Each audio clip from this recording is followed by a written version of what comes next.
Thank y'all for joining us. Be good. Be good to yourselves. See you See next. y'all next week. Yep. Um. I don't know anymore. That's how I'm going to start off the show. I don't know anymore. I don't know. I don't know anymore. Just Okay, you know what? That's how we're gonna start. This, you know what? Okay, so we're not a family show, right? We're just two guys talking about sports on the internet. Yep. But we try and keep it palatable for everyone. Not today.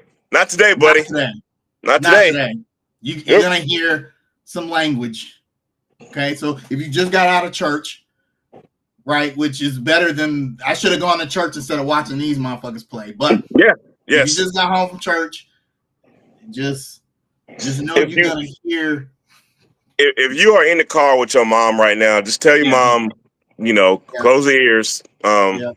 It's gonna be some S words and some MFs, and Yep. Yep. So first, I'm gonna take it back. I'm gonna say fuck Jerry Richardson. I don't know. People are gonna be like, "Well, Jerry Richardson, if we won for him, we wouldn't have had a team." No, fuck him. R.I.P. Jerry Richardson. Yeah, fuck him because he's the reason we in this mess. Because it came out that Jerry Richardson was a perv and a creep. He was a terrible person. So he had to sell the team. And his choices were Puff Daddy, Steph Curry, and David Tepper. Well, one of those choices would have probably just been as bad. I think we can say that pretty clearly. we just curse. So we get David Tepper. And so fuck him, fuck David Tepper for all his decisions. Fuck Matt Rule, fuck Frank Reich, fuck Andy Dalton. You know what? Fuck him. Right? Where y'all at? Where the Andy Dalton fans at today? Fuck the coaching staff. Why you gonna bring Bryce Young in for those 7? Get the Kaza. What did I tell you 2 weeks ago about Andy Dalton? Do you remember what I told you? Do you remember what I said on this show 2 weeks ago? When they get the film, I wish we had capabilities to do replays on this show. Because what did I say? I said Andy Dalton is not that good. They just looked at 2 weeks of film and was like, "Oh, we figured this motherfucker out." Y'all, listen. We're family under construction. We're family, right? Y'all been watching us for years, and we are very thankful for y'all. So, listen. Kaza sent me a link to join this today, and I was not prepared today. Like I was on the phone with Spectrum because Spectrum sucks, and I'm trying to watch the Hornets preseason game, and my channel's not on there for some reason, and they want me to change my channel lineup and all this aggravating shit that I don't want to do because I've already done it 3 or 4 times. I had to go take my dog out because I didn't do that yet. So I was not ready or prepared really to be on this show today. Oh, that damn goes around, doesn't it? Because this damn team wasn't prepared or ready to play today either. Nope. Completely unprepared to play football. The defense was like, I don't know who to check. Hey, this is your man running by me. I guess I'll just pass him off to nobody. You see pre-snap, the defense pointing and looking around. You know what's about to happen. I have not seen a game of football where somebody was out-coached so badly in a very long time. Evero was out-coached. Canales was out-coached. It was a bloodbath in the coaching department today. They were completely out-coached today. Completely. The Bears knew exactly what they needed to do to win. And they did it.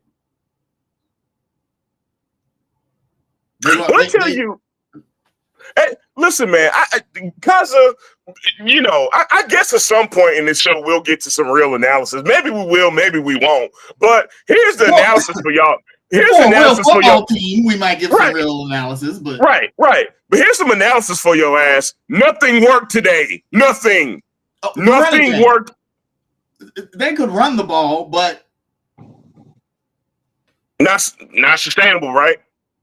Not sustainable when when the defense is giving up points at will. When the Bears have 21 points at halftime, can't sustain a running game that way. nope. So I mean, is Caleb Williams that good? Is he like the next Cam Newton?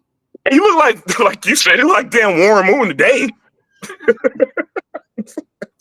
And I had a feeling we're gonna go back again. Remember what we said about defensive coordinators and rookie QBs. If you're a defensive coordinator, you should be salivating at the mouth for a rookie QB. Yeah. Everett did not get it done today. Yeah, I know we got injuries. Josie Jewell, Shaq Thompson, Derek Brown, now Jadeveon Clowney's out. Listen. I refuse to believe that Caleb Williams is that good to where we can't overcome injuries. Listen, wasn't nobody injured in the secondary, and there was a lot of confusion in that secondary today. So can't use the injury excuse there. You can't use the injury excuse when you are not prepared to play. And listen, man, if the receivers out there just simply winning one-on-one battles, you just say, hey, man, hey, they just won those battles, right? No, everybody was confused and didn't know what the hell to do. Even J.C. Horn. Even J.C. Horn sucked today. We look lost out there. Cause I'm so damn done with this organization, man. We're such a joke.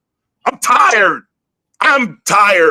We are such a joke. Here's the problem with 6 or 7 defensive starters being out. None of them are that good anyway. I'm gonna keep it a buck. Here we go. Not that great. Nope. You got Derek Brown and J.C. Horn. Who else? Now Derek Brown is really good. Yes, Derek Brown's a huge loss, but he's been gone since week 1. Shaq Thompson barely played in the last 3 or 4 seasons. Is Shaq Thompson the answer? Can't hold on to that one. Not being in the game is not the reason why we lost. I get we had a lot of injuries. I get it, but it's not like they were like these are like all pros that were missing here. And to put that in perspective, Trevin Wallace got 15 tackles today. 15. So what's the difference between him getting 15 tackles and Shaq Thompson getting 15 tackles? It's not like him or Josie Jewell make big impact plays anyway. Still can't sack the quarterback. 1 sack. One sack. 1 second, and I don't even have my stats up yet, man. How many did the Bears have today? Because I'm sure it was a lot more than the Panthers did. I'm sure they got more pressure than we did. 4 sacks, 4 sacks and a pick, and 2 fumbles. Okay, 2 fumbles on the quarterback. Andy Dalton fumbled twice. He did recover though. I haven't looked at the QB hits yet. They had 10 quarterback hits in addition to the 4 sacks. But no, hold on. Everybody told me the offensive line was better, and Bryce just couldn't. There was one play that stood out to me. I forget the Bears defender name, but he went right between Taylor Moton and Robert Hunt, which is supposed to be the strong side of the offensive line, right? Right? Isn't Robert Hunt making like $100 million a year or something crazy? And my man went straight between Taylor Moton and Robert Hunt and got to Dalton. I don't know anything about football, man. I'll pick Kaza, man. Listen. When we do this show, we try not to get on here and just lash out and complain without content. It's hard today. It's so hard today. You know why it's hard today? Because, the last 2 weeks, even in one loss, they gave us hope, right? Didn't they look like a functional football team the last 2 weeks at least? You know what I mean? And then to revert back to what you've been the last 6 years, just frustrating. Hey, I don't know. I just feel like we knew the Panthers would be bad this season, right? But like we said, we wanted to see there had to be improvement in some area. I can't think of a single area of improvement except for the 1 week Andy Dalton comes out when there's no film on him and throws for 300 something yards. Otherwise, they look like they regress. And yes, the O-line, every O-line is better when they're healthy, but we can't keep using injuries as an excuse. If that was the case, shit, the Charlotte Hornets should have a championship, right? But okay, listen, I don't want to open that can of worms, but how come that context never comes up with the Hornets? How come it's always, oh, well, they just suck? We're not going to go there because no, not going to go there. No. I don't think it'd be different if we were talking about the Chiefs. But with injuries, are the Bears 26 points better than the Panthers? They should not be. They should not be, right. I don't. So I gotta put that on the coach. I don't know. Dave Canales is a rookie coach, and I like his demeanor and his spirit. He's all in on this job, and it's not all about him, which I don't think. I think we're missing that with Matt Rule and Frank Reich. But at the same time, the fact that I remember them saying us saying this when they hired Dave Canales. Tampa Bay was like the 26th ranked offense. I don't understand why if you want to build an offensive-minded team, you hire the offensive coordinator from an offense that wasn't that good. In fact, right. The Tampa offense is better this season than they were last season with Canales. Hello. I think that decision is coming to rear its ugly head. Dave Canales cannot make the adjustments. The reason, okay, so Bryce Young isn't that good, okay? All right, so we all know that now, right? But it's not like he had any help from the guy who was brought in to make him better, right? We've seen that Canales cannot game plan around a QB's abilities, which, honestly, that's what Chicago did today with Caleb Williams. That's why Caleb Williams got hit twice, sacked once. And that was because the play calling. I can't think of any other reason why Caleb Williams, I know the Panthers defense isn't that great, but dog, this is a rookie quarterback. Well, Caleb Williams' stat line was 304 yards, 10 yards, 10 and a half yards per pass. Per attempt. 2 interceptions. A QB rating of 126.2. That's insane. That is insane. Why is it every other defense in the league can make him look uncomfortable and turn him over, but he's just super comfortable against guards? This is my pick, even without. I wasn't expecting Shaq Thompson to be back or Judge Jewell to be back this week, but I figured Israel Avero, a veteran defensive coordinator in the NFL, should have no problems with Caleb Williams. At the very least, I thought, okay, we're going to have to deal with the Bears' rushing attack. Right. And if Caleb Williams beats you with his arm, then so be it. But I didn't see, first of all, the Bears did a great job by deciding to go up-tempo after the Panthers scored their first touchdown. And we never made that adjustment. Like I said earlier, when you see defensive players looking around at each other, pointing out assignments or where they think they should be before the snap, call a goddamn timeout. Right? Hey, man. Yeah. The irony is that we went into the half with almost all of our timeouts anyway because we were getting blown out. We laid up 2 touchdowns in the last 2 minutes. Call a timeout. Settle your guys down. Say, hey, they're running up tempo. Here's what we need to do. J.C. Horn almost got screened off of his defender and didn't know what to do because it was complete miscommunication. He didn't know if he could run into that guy or not. DJ Moore just walks into the end zone for a touchdown. I just refuse to believe that the Bears are like the New Orleans Saints all of a sudden. I can't buy it. Hey, a couple of things, man. We do need to remember that we are ranked 31st in pass rush. We do need to remember that. Also, let me try to remember my point really quickly. This is the decision Canales made where I just wanted to throw my TV out the window, man. The defense obviously looked like dog shit all day up until this point. And we had a fourth down. What was it, 4th and 3, if somebody can correct me if I'm wrong? Canales decides to go for it on 4th. And this is toward the end of the half. And I'm thinking to myself, like, your defense has looked like dog shit. Why would you trust them right now? And Canales decides to go for it on 4th, and we don't get the first down. And the Bears go get points off of that. I don't know. You know, though, as much as we are crapping on the defense, I still think the offense is ultimately what lost us this game. Can we just say we're a bad football team and both sides look like shit today? Can we say that? That's why I started off with the fuck yous today. This really isn't about today's game. It really isn't. This is about why the Panthers are a bad team this season and showing no signs of improvement.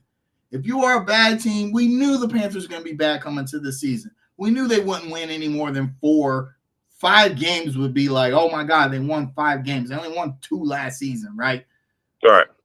But we said this last season and in the beginning of the season, there's got to be some areas of improvement somewhere. We actually expected Bryce to be a little better this season because it's weird. He was better as a rookie. Wasn't he? He was better. Especially toward the end of last year. Yeah. He was better as a rookie with less weapons. I don't get the regression. The Carolina Panthers have regressed. They are a worse football team than they were last season when they won 2 games. They might not win 2 games again this year, which would be the best thing for them.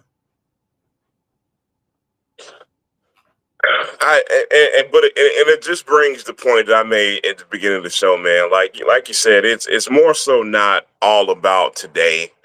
It's just a culmination of what we've seen the last 3 or 4 years, at least, probably even longer than that, man. And just this game was a reminder of who we are, and that's the sad part. That sounds harsh and it sounds bad to say, but it's the damn truth, man. It is the truth, and we can go back and say, "Oh man, such and such is hurt, such and such is hurt." Well, then let's have a conversation about talent evaluation. If we want to go there, you know what I mean? Like, you know, where's DJ Johnson? Where is, you know, Trevin Wallace had 15 tackles, but a lot of times he looked lost out there. Congratulations on having 15 tackles, make an impact on winning. You understand what I'm saying? Like, half of these guys, I don't even know who the hell they are. You know what I mean? Like who the hell? I'm rambling. I don't know because I play in Madden. So I'm looking at the schedule. The next 4 games: Falcons, Commanders, Broncos, Saints. Do we win any of those games? Do we? Okay, not. Do we win? Because we know they won't. Do they have a chance to win any of those games? Not really. I'll say not really. But if they can have a good day against the Falcons, I'll give them a 15% chance of winning that game. Other than that, nah, we're damn sure not beating the Commanders because they actually have a good rookie quarterback. Well, and they look incredible today. And they look great, man. They got a real head coach and new ownership who looks like he really knows what he's doing and lets people do his job. They're the opposite of what the Panthers have been. So shout out to the Commanders for seemingly turning that around. The Saints, we don't know what's gotten into them this season. They look like damn Super Bowl contenders. So to answer your question, no, I don't give us a chance to win any games. Not really. I mean, the rest of the schedule is brutal. The only game I think they could possibly win is against the Giants in overseas and the Broncos. And Austin, let me say this about the Broncos. You look at the Broncos and you'll say, man, we have a chance to win because their rookie quarterback really is not that good or has not been that good so far. But, this defense is worse. This defense is trash. Let's just call it what it is. This defense is absolute sewage. And it's worse now because of who's not on the field. It was bad before. Yeah, now it's worse. I think they were always they've been bad since game 1 of the season. But the problem was that the offense could never do just enough to keep the defense off the field and fresh and looking competent. Right. I agree with that. We saw that in the Raiders. When the offense was good, we saw that in the Raiders game. I can agree with that. Yeah. Yeah. So, and I had been talking to other people or friends, we had this discussion because as someone mentioned in the chat, Cam Ward looked incredible last night. And JG asked me what I thought about the Panthers possibly getting Cam Ward. And although I think Cam Ward will be a solid NFL pro and he would be a good pick for this team, but I really think the Panthers need to look on the other side of the ball. They need somebody impactful on defense more so than offense. And someone else in the chat stated Canales doesn't like to run the ball, which I agree with. But I think the better identity for the Panthers will be to run the ball and play defense. I know the NFL is moving away from that. So what you're saying is, like, when we had some local guy that went to West Charlotte named Steve Wilkes, who was actually doing that, and we had an identity and we looked functional. You're saying we should go back to that? Am I hearing that correctly? Okay. I think players like playing that way. I think players love the idea of running the ball, just physically dominating your opponent and playing hard defense. I don't think the players like playing soft cover 2, cover 3 shells. And you can't tell me that J.C. Horn enjoys being 8 yards off coverage on his guy. Right. In cover 3. Not you at can't all. tell me that he likes that, right? Not at all. Not at all. Right. That's not the kind of player he was in South Carolina, and now he comes here, and that's what we expected him. I have a theory on that, but go ahead. No, I'm just saying. I really think the Panthers need to go. I'm going to give Matt Rule a little bit of credit here. Okay, Matt Rule came out and said, "I'm going to build a defense first, and it's going to take some time, and you guys are going to hate it, but that's what I'm going to do." And I felt like he was trending in that direction. The team wasn't very good, but at some point, the Panthers, in fact, his last season here and the next season, the Panthers were a top 10 defense. So maybe they were building it. They don't have any of that anymore. But I just feel like that is the way to build a football team. You start in the trenches, you build your defense, and then you put now if you luck up and get Patrick Mahomes or somebody like that, okay, then you say, okay, hey, we need to get this guy. But Kaza, herein lies the problem. That's a perfect transition to what I was going to say. See, that's what happens. These owners who in the business world are always looking for new and innovative ways to grow and quote unquote evolve. They're looking at Patrick Mahomes and the Chiefs, and they're saying, man, let's be like them. They win. So we should change our style to fit that way. So our team can be successful. And that's not the way to run a damn football team. You stick to what you know and your personnel. If your personnel is telling you, no, you should be a ground and pound team and build your defense, that's how you should build your team. You don't build your team like the Chiefs because we don't have a Patrick Mahomes. Right. It also goes to show how bullshit owners are in professional sports. They'll say things like they want to come and do things their own way, but it's a copycat league, right? It's a copycat league. He just wants to copy what someone else has done. And it kind of like, to switch to the NBA real quick, I kind of hate this narrative with Hornets fans and Charlotte Lakers fans that the Hornets got to run their organization like the Golden State Warriors, right? The Golden State Warriors, the most successful franchise of the last, because, there's Steph Curry's just readily out there. From the sky, right? Just sprawling from the sky. Just go to Walmart and pick one off the shelf. Real easy, Right, yeah, just do that. That's all you gotta do. You gotta run your organization like this team that has a generational talent. Oh man, just go pick superstars off the shelf, man. It's easy, man. you talking about, Kaz? It's easy. All you got to do is call up your favorite guy and say, "Hey, come play for me." That's all you got to do. You know? Okay, I want to talk about this real quick. The problem with that is the lack of patience with fans and owners. I will say this: owners should have patience. Fans should not. Not Carolina Panthers fans. We've been patient for 30 years. I'm out of patience. I don't want to hear patience with the Panthers. I'm sorry. Brief moment of space and time where you could like feel kind of relaxed as a Carolina Panthers fan, and then even then, I mean, if you look at when the Panthers won the division 3 years in a row, that was a roller coaster ride. They had a losing season the second year they did it, you know. So it's like, man, when is it going to be our turn to have a perennially good football team? Right, and during the Cam Newton time, you know, regardless of what happened, you always felt like that team had a chance to go to the playoffs, right? Even when we didn't, you always felt like, oh, this team always has a chance to be good, right? And to further that point, you know, when you suck, when you hit rock bottom, you are expected to at least make a turnaround within 5 seasons. You understand what I'm saying? How long has it been for the Panthers now? I don't want to hear patience, man. 2018, the last season, Jerry Richardson owned the team. Panthers went to the playoffs. That was the last season when he had Cam Newton, Luke Kuechly, Christian McCaffrey, DJ Moore.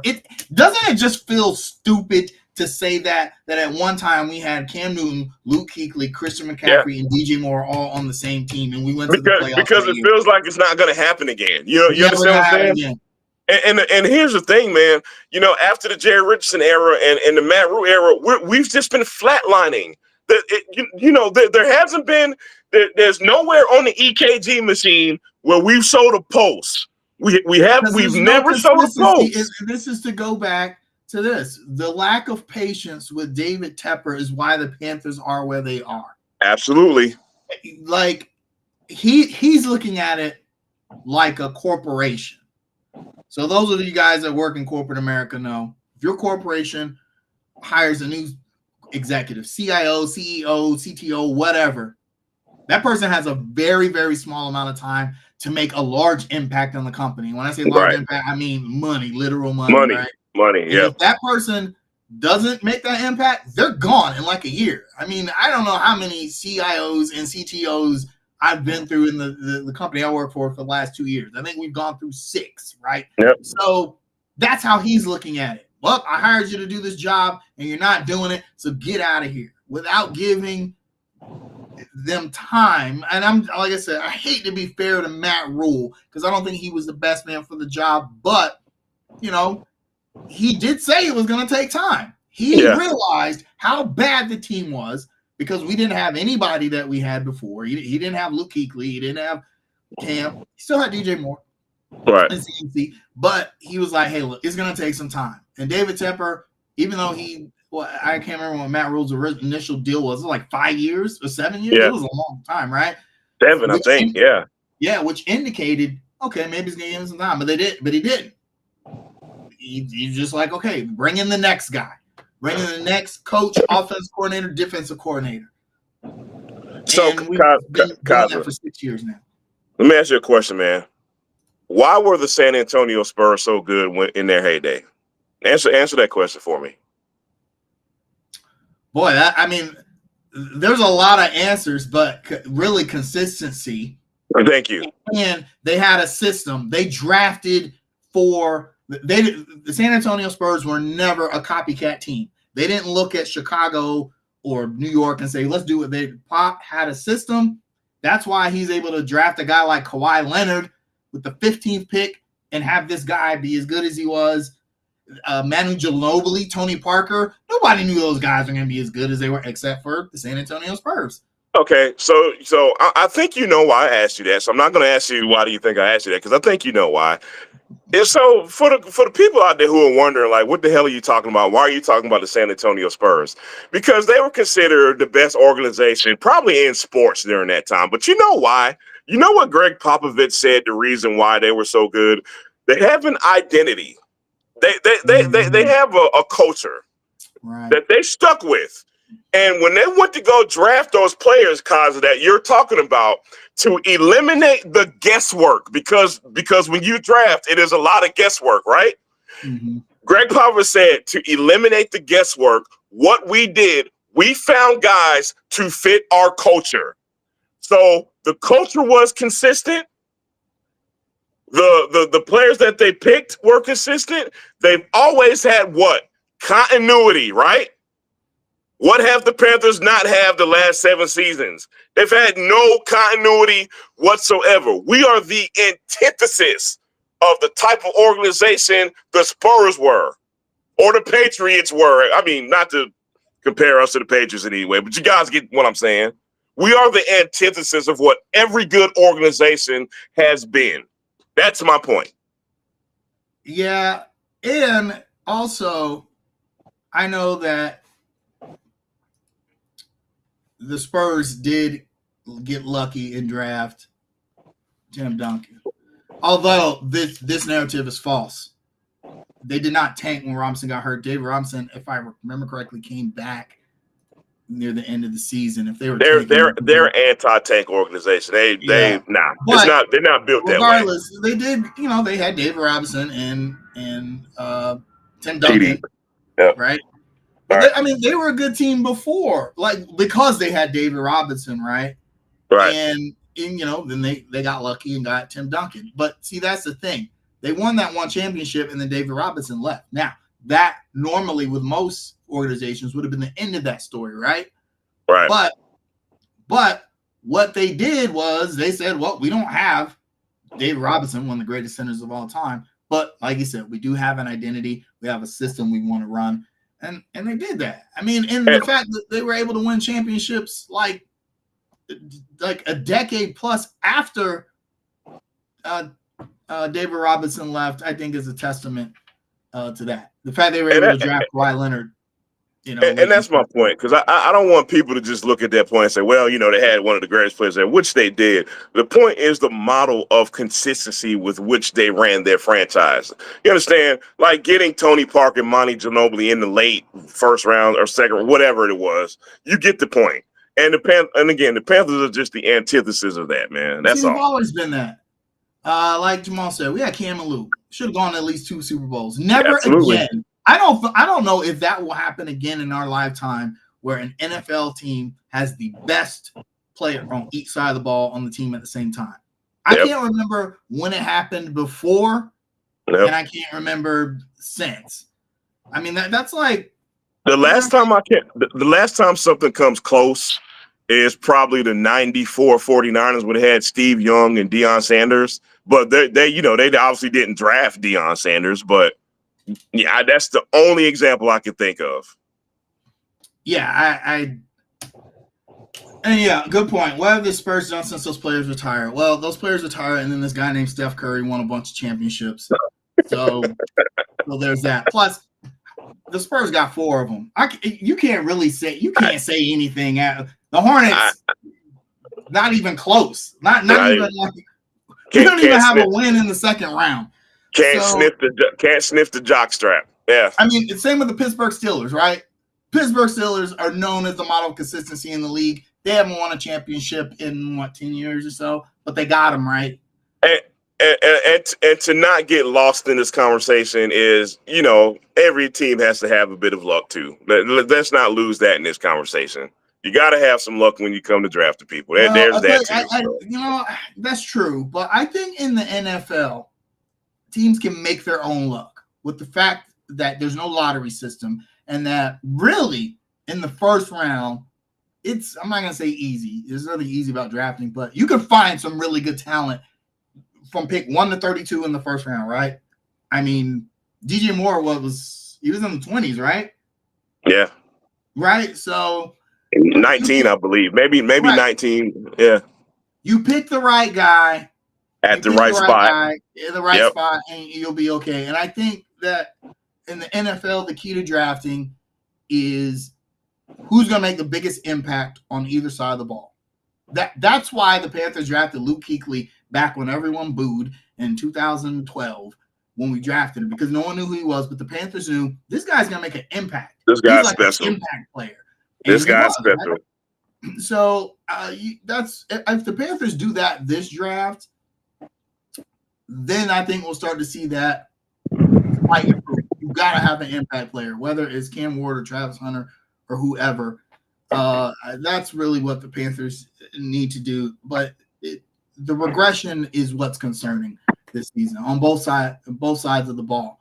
The offense is not. I'm sorry, it's not any better. Andy Dalton made it look serviceable for a week, and now teams have film on what the Panthers want to do offensively, and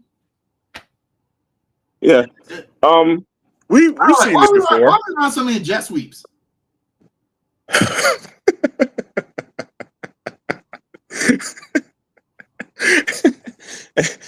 Hey man, it's all a part of this new innovative offense we're running, man. You didn't know? Listen, it's innovative, it's creative, right? Whatever, man. Whatever. Hey, remember Kyle Allen? Remember Kyle Allen? Look, hey.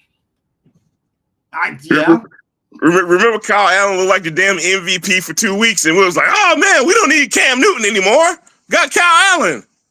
What happened after? Where's Kyle Allen is not in the league anymore, and he don't have a podcast like Cam Newton does. So I hope he's okay. Oh, man. Shout out. Before we move on, so this point, this is a point that gets made a lot. We had Cam and all those good players, a good owner, never had back-to-back winning seasons. The reason we did not have back-to-back winning seasons under that leadership was because Jerry Richardson, I think, caved to the pressure of the fans and fired Marty Herney. I agree. And brought Dave Gettleman in. Now, you can say whatever you want about Marty Herney, but he drafted a lot of good players for the Panthers. He built that team. He built that team. Right? Dave Gettleman's going to he gets all the credit for that only because he was the GM at the time, but he didn't build that team. So Gettleman comes in and completely changes the way the Carolina Panthers do business. I still think if they make that deal with Josh Norman, they're fine the next season. But they didn't make that deal with Josh Norman.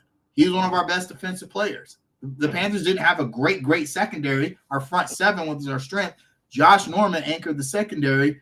We get rid of him because David Gettleman wants to play hardball all of a sudden. And if you remember, he tried to do the same thing with Thomas Davis. Yeah. And was chastised for it. Sources say the organization came down and was like, nah, you're not going to do that with Thomas Davis. Distinctly remember that one. Yeah. So that's what, that really was the fall of that team, was that they let someone else come in and take a team that had already, a successful team that had been built and had been set up for long-term success, and then start doing his own thing. And the Panthers I don't think they ever recovered from that. And then the next 2 seasons, Cam Newton injures his shoulder, and we know how that story goes. So the Panthers need consistency. I'm hoping that David Tepper has learned his lesson. He has not, though, because he has enough money to where he doesn't have to learn lessons. But right. I don't know. I don't know if there's it feels like we're on a hamster wheel, and Dave Canales is going to get fired next season, and we're just going to be back here again next season talking about the same stuff, man. That's right. That's how it feels. Yeah. No. Yeah. Absolutely. It's just going to be hamster wheel. All right. Before we go to the other professional team, which is playing right now, I think. Next week, the Carolina Panthers play the Atlanta Falcons. Yep, at home. A 4 o'clock game. How much did they lose by? Oh, man. Oh, Kirk Cousins, who just threw for 500 yards Thursday. 500 against Tampa.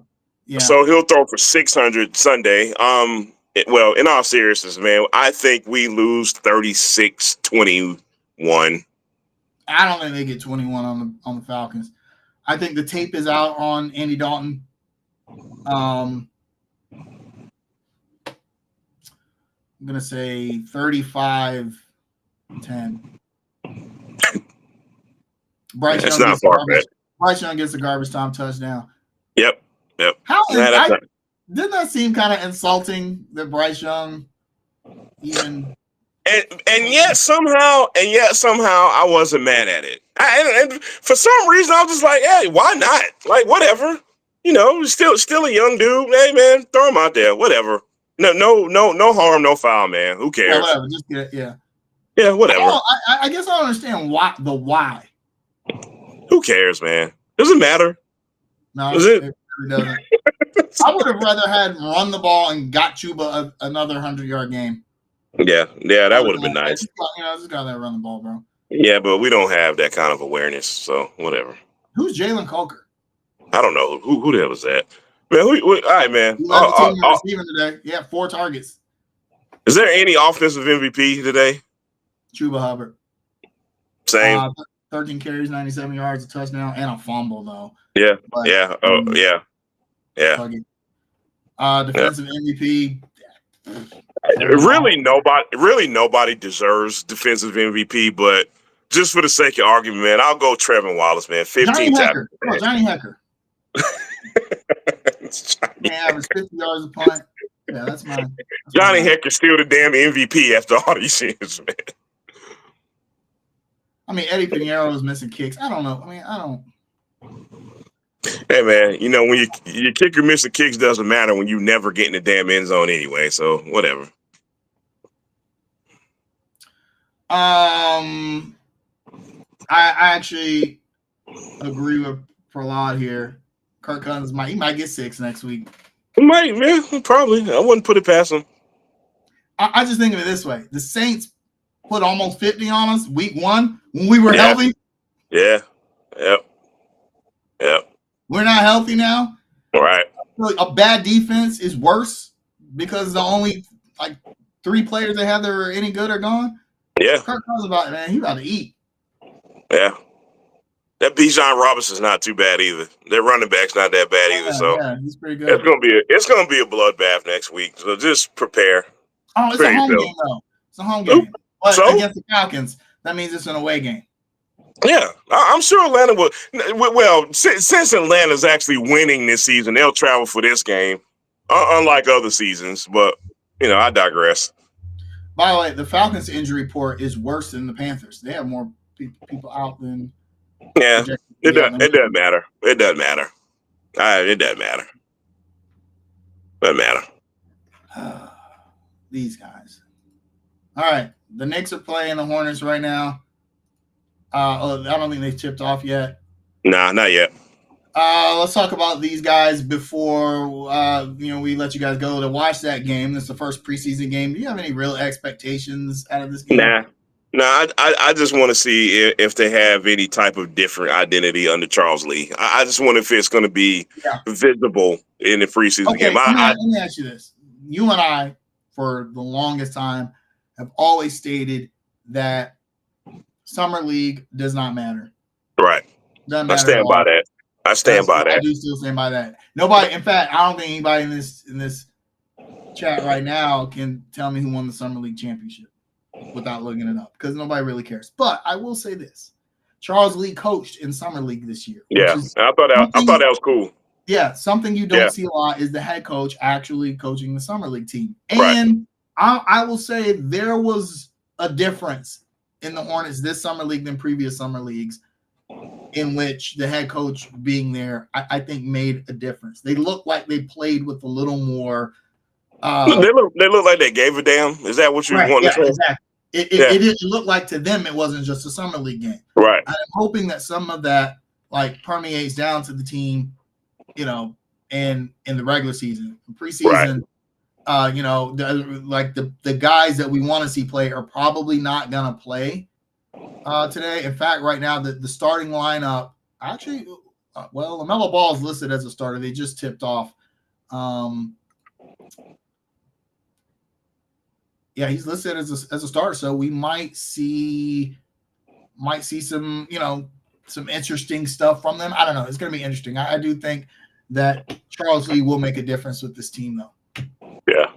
I mean, I think Charles Lee and everything. All right. I think all the moves that were done this season were to change the culture of on the Hornets, man. And I'm not mad at that because God knows the culture probably needed to change with the Hornets, man. And one thing I want to see, I think the main thing I want to see out the Hornets is how they look on the defensive end of the ball. I think that's really what I want to see, man, because they've always struggled to consistently defend.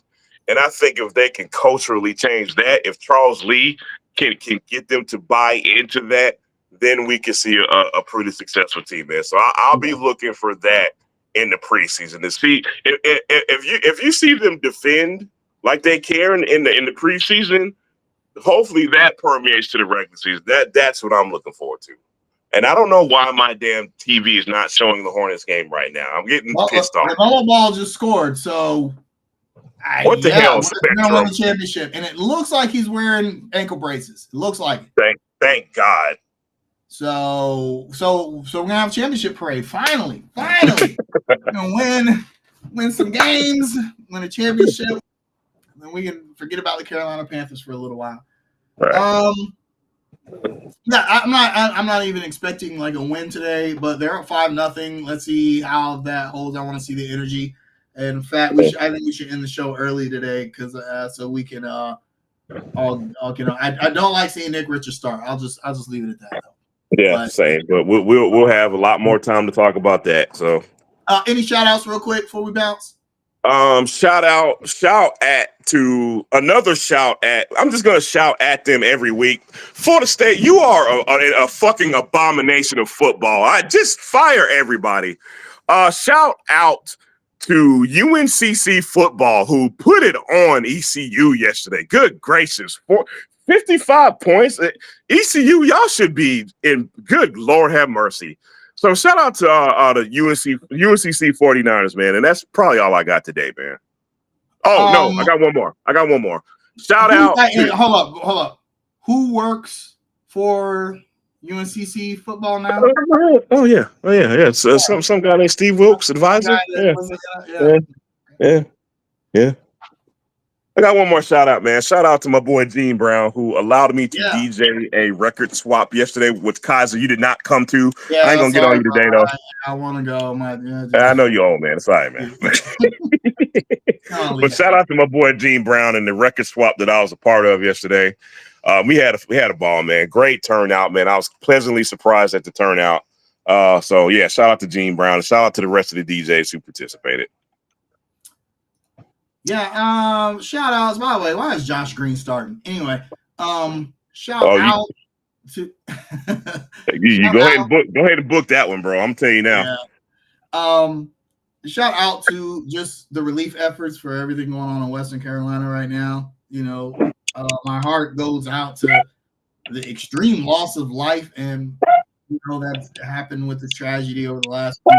I read today they said I-40 going out of Asheville into Tennessee will be unavailable until September of next year. That's pretty crazy. I mean, that's insane. So shout out to those people. Also shout out to our fans, even though we know the Panthers suck. Y'all keep coming back here week after week to see me and Jamal just be stressed the fuck out. Yeah, so, man, it's therapeutic, man. We need it. So thank you. Nick Richards still can't catch passes, by the way. So I'm just Kyle, I'm gonna have to swing over the crib and watch this, man. Spectrum is like horrible. Oh, I can't find the damn game. Anyway, y'all, thank y'all for watching, man. All right, man. Well, we'll holler at y'all. Also, it's on NBA TV, so maybe that's why. Oh, duh. Maybe that's why. Check that. That's probably why. Hold on, man. Hey, don't hang up yet. This game is currently telecast and not available. Okay, so that's not it either. All right, y'all. All right, y'all. Y'all take care.